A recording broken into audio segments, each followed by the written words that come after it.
Welcome back, televiewers and supporters of my video.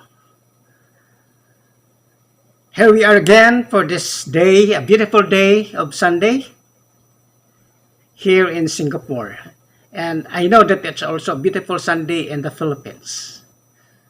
And today is a very special day because there is a great event that will be held in the Philippines. It's particularly to all the candidates for this coming election 2022.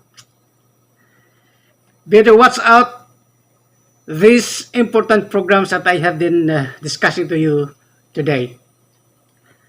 By the way, I hope that everyone have a good faith and have physically and mentally fit to listen to this video and watch the different events that happens in every places of the Philippines. At your service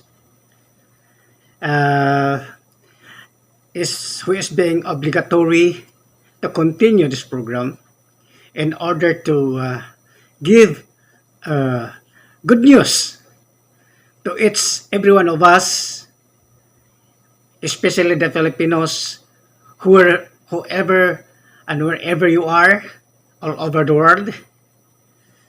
And this is the time now that we will have to recall for elections. Okay, now so I have been discussing this a few days ago about the blog of the candidates for this coming elections. Who one can disqualify the person is a person has not committed to any final judgment. Meaning, if you are committed to in judgment, you are in prison in whatsoever cases that you have rendered for violations. But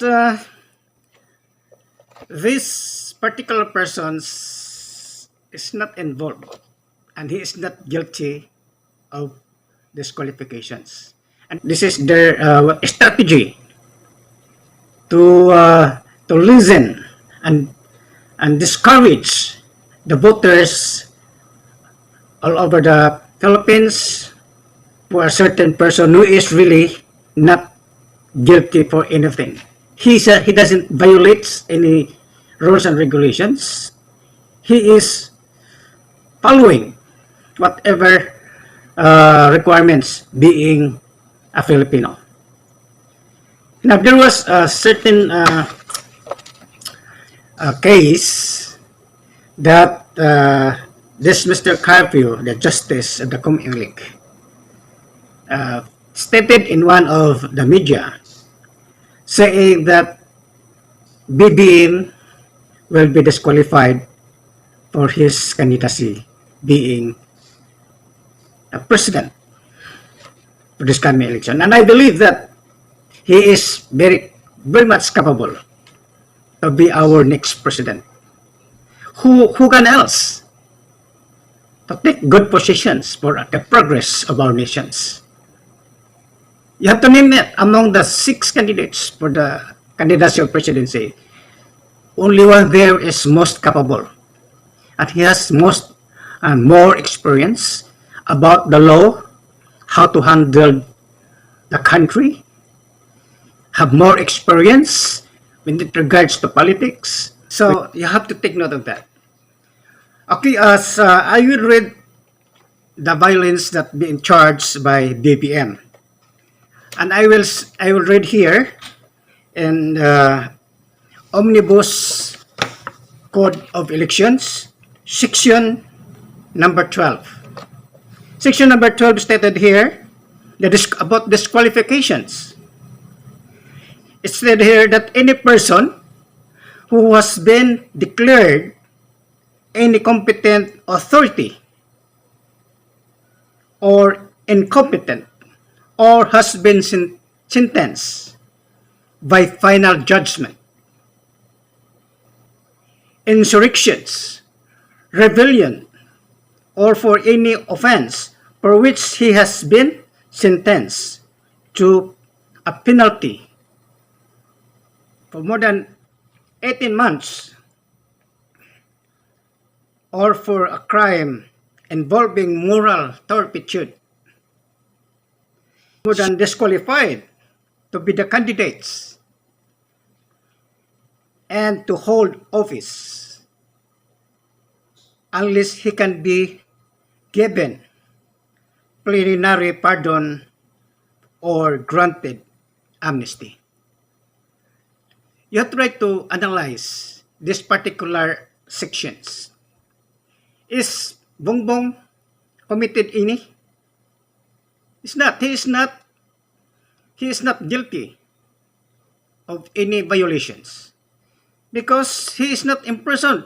It's just only hearsay that he has not been following the rules and regulations of the tax return issue, and he was filed by some certain persons in the CONMELEC for being an evaders of taxations, and it is a signs of turpitude stated here. To hold is an involving moral turpitudes shall be disqualified. But there's no reason that Bongbong has been disqualified because he's not in prison. There was a case being filed by him for evading tax revenue. But it was been resolved for a number of years before he was been congressman, governor of the whole Ilocos regions, until he became a senator. No, but there's no issue that comes out in order to disqualify him. This is very awful. Okay? It is just only a hearsay to make the people confused of avoiding to vote Marcos Bongbong for president this coming elections. And this is the strategy that the Dilawan or the Liberal Party have to intervene in his positions because they are really worried that they cannot win this guy because Bongbong is very strong. I will name the place that he is really very popular and very strong. Number one is the whole Luzon, somewhere in Ilocos regions. Second place is Tacloban City, Leyte, and Bohol. He's very strong in Bohol. And Agum City, there's a lot of supporters for BBM. And also part of Davao. Bongbong is also very popular. Also the Muslim parts of Mindanao. Bongbong also is very strong. Visayas, Cebu City. He is also very strong. That is why it is really very difficult for the Dilawan to win. Who else? Who can say that the Dilawan will win for this coming elections? 100% they will not win.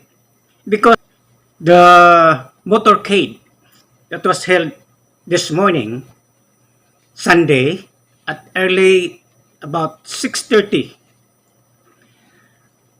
all the supporters are already lined up along the highway in order to participate the motorcade. Just imagine, today, Sunday, they're different places. They started at the same time, 6 o'clock or 6:30 already started. Whenever the places they were. Just imagine, Cebu, Tacloban, Davao, Iloilo City, Bohol, Manila, Lawag, they started at the same time. Just imagine how terrible the supporters of BBM. So who else? It's really funny. Why not just only go with the music? If there is a nice music, you better go with. and enjoy. Do not be going to another rhythm. If it is like a rhythm of sweet or modern music, you just go along. Whatever the music is. Don't go another rhythms. Just follow. Because for oneness, if we will be in unity, all of us will be benefited. Even the Dilawan or even the opposition party, if Marcos will win this coming election, everybody will be treated equal. The unity. There's no such says that because you are an oppositions, you have no place. No. Just take a look of this. The motorcade in Ilocos, Norte and Ilocos Sur. There are 5,000 motorcade voluntarily. See? Voluntarily join for the motorcade. Just imagine how many 5,000 motorcades. Just imagine. That's a lot of people, man. Only the motorcycles, 5,000. And there are a lot of people along the highway also joining, watching for BBM's motorcade. Okay, look at this. Motorcade from Ilocos Norte and Ilocos Sur. Look at that.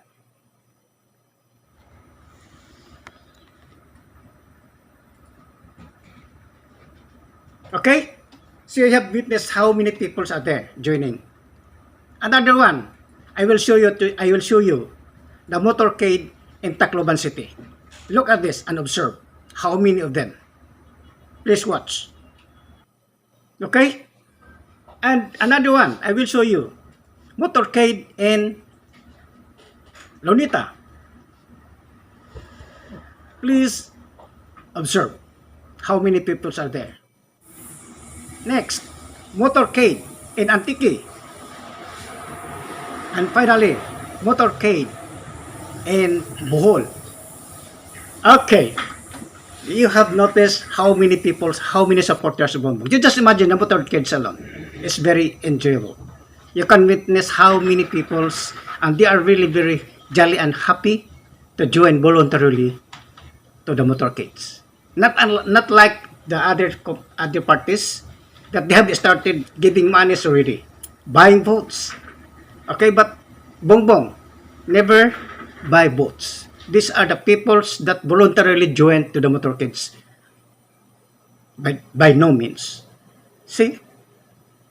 Because they know that this person is capable to hold office so that our country will be stable again and will rise again to a progressive nations among the whole world. Okay? Our nations is really very capable to be the number one among the nations in the whole world. Because you know why? We have everything. Our country is rich, and we have a lot of natural resources, and which other countries cannot compete with. So, you have witnessed how huge and how terrible and strong support for BBM for this coming elections. Okay? Going back to the disqualifications, please don't bother about this issue. This is just a hearsay in order to intervene the people that they will not concentrate in voting BBM. They will just put something that is unrealable, which is unreal, just only damaging his reputations. But good that this person is really very honest, very humble. He never fights anything. He never exchanged words to both of the opposition party, because he is really very good persons.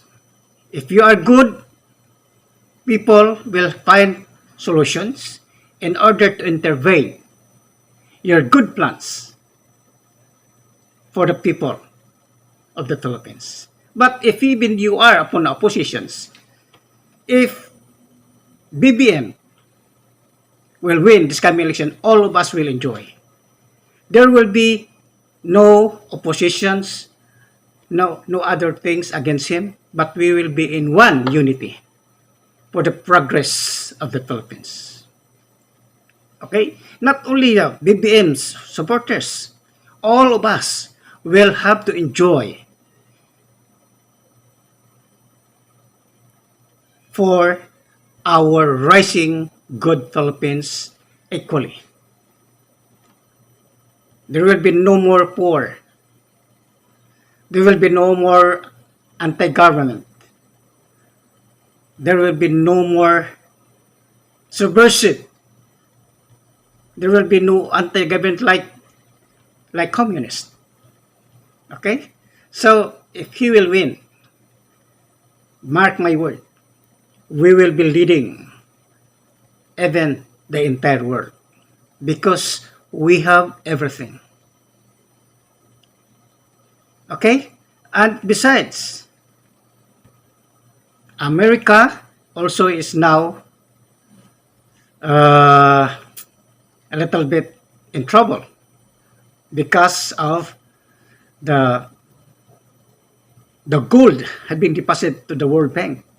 Now is being controlled by the United States. That is why United States now have a great value of their dollars. But if we, the Filipino, will have to select the best president, all those riches that we have in other countries will be withdrawn and put back into our own bank of the Philippines. And in that way, we have all the riches. And we will be reading perhaps even the whole world. Now peso is almost one-third from the lowest value of dollars. Now if he will win, we will be the number one great values in the whole world. So remember that. Okay, so we will be going back to the omnibus code, and this curfew from the COMELEC has intervened the bid of Bongbong Marcos. He based for this section 45 of the Omnibus Election Code. The Section 45 Omnibus Election Code is stated here: postponement or failure shall provide when for any serious cause such as violence, terrorism, loss or destructions of elections, paraphernalia or records, force majeure, and other such nature that the holding of a free, orderly, honest election should become impossible in any barangay. The Commission, upon unverified petitions of an interested party and after due notice and hearing of which the interested parties are given equal opportunity to, the board shall postpone the elections therein for such time as it may be deemed necessary. So it has been mentioned here, all those violations, okay? The same as section 12, almost similarity. So, what do you think? BBM has committed any of this offense? It's not. But all those accusations that he has faced during his tenure of office has already been resolved. It was been resolved long time ago already. So, ladies and gentlemen, whoever hear my words today all over the world, don't be bothered of this issue that BBM will be disqualified for this coming election 2022.